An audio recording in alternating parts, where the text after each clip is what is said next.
A very good morning to you. I'm Suzanne Shanali from Behind Me International Media, and you're watching a morning bulletin. And starting off with international news, with breaking news over the past few hours as Trump keeps surprising the world with his new initiatives.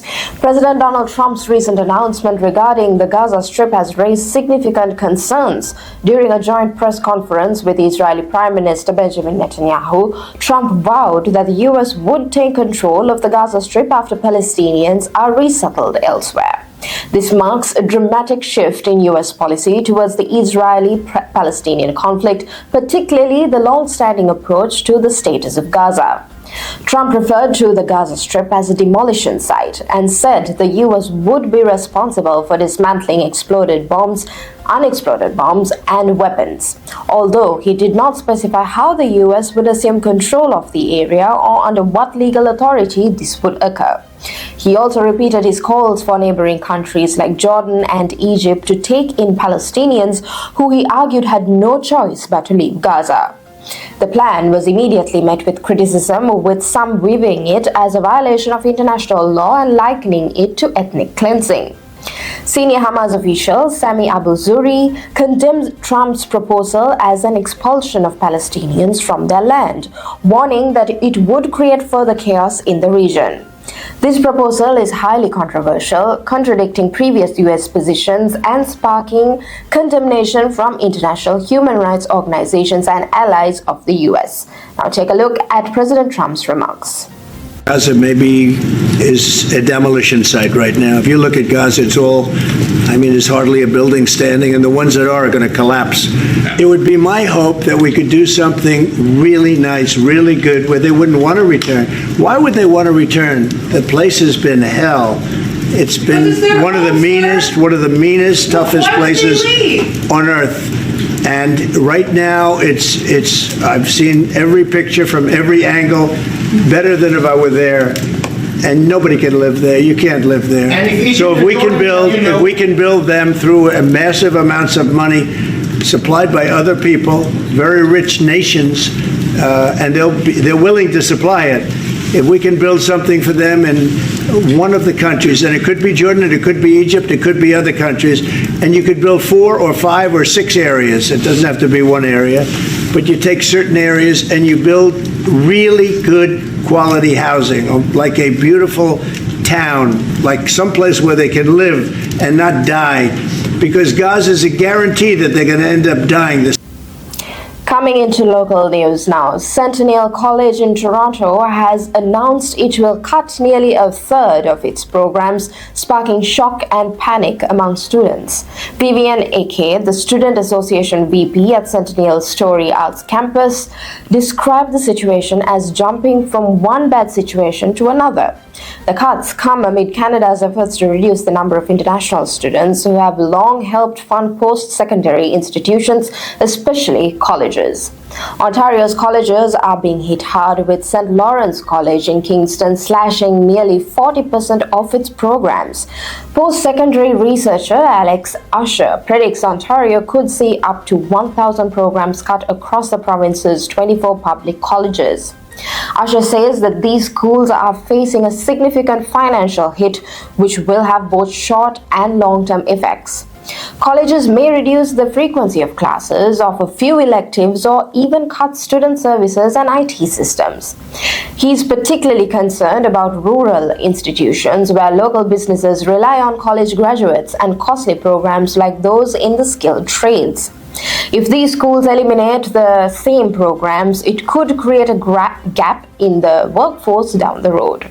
With Ontario's lowest per-student funding and domestic tuition frozen for years, colleges turn to higher-paying international students. These changes now threaten students' academic paths and leave many uncertain about their future. The union representing Amazon workers at a warehouse shut down last month is calling for a boycott and preparing a legal challenge against the company. Caroline Senville, head of the CSN union, condemned Amazon's actions at a news conference yesterday, accusing the company of trying to avoid signing a collective agreement for the first time in North America. Senville called Amazon's move profoundly, essentially anti-union, stating that this is not the way that we do business in Quebec. This is not the way that we do business in Canada. On January 22nd, Amazon announced the closure of all 7 of its facilities in Quebec, affecting 1,700 permanent employees. The company plans to outscore work to third-party businesses. This comes after a historic victory in May when workers at an Amazon warehouse in Laval successfully unionized. The union was sent to sign a collective agreement this summer, and experts suggest Quebec's stronger labor laws would have soon forced Amazon to negotiate for a deal or face arbitration. However, Amazon insists the closures were part of a cost-cutting strategy. A spokesperson said that, quote, "We had this decision because returning to a third-party delivery model in Quebec will allow us to provide the same great service and saving to our customers." Amazon claims that it is complying with all applicable federal and provincial laws. However, the union is pushing back with legal action on the horizon. A tragic shooting in Etobicoke has left 1 man dead and another in hospital. Toronto police responded to the call at an apartment building on 7 Capri Road near the East Mall and Rathburn Road. Upon arrival, officers found 2 male victims, both possibly in their late teens or early 20s, suffering from gunshot wounds. Duty Inspector Philip Sinclair said that police began life-saving measures until paramedics arrived.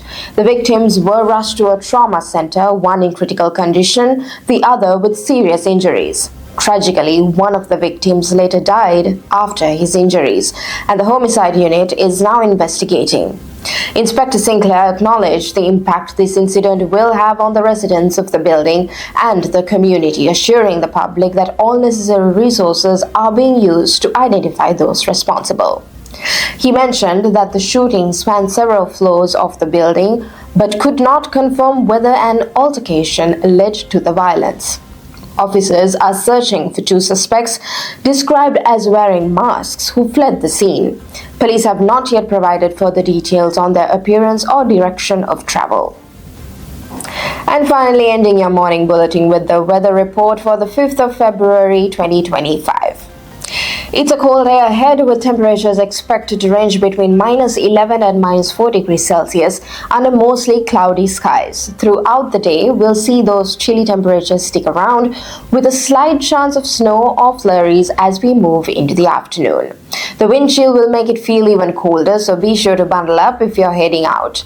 But the evening, expect temperatures to dip even further, researching lows of about -11 degrees. Skies will remain mostly cloudy, and while snow isn't likely, the cold will definitely be noticeable. Looking ahead to tomorrow, conditions will stay cold with highs barely reaching -4 degrees Celsius and those cloud-covered skies sticking around. Keep an eye out for some or more flurries overnight and make sure to stay warm. Thank you for watching Mississauga and Canada. Stay safe, stay warm, have a great day.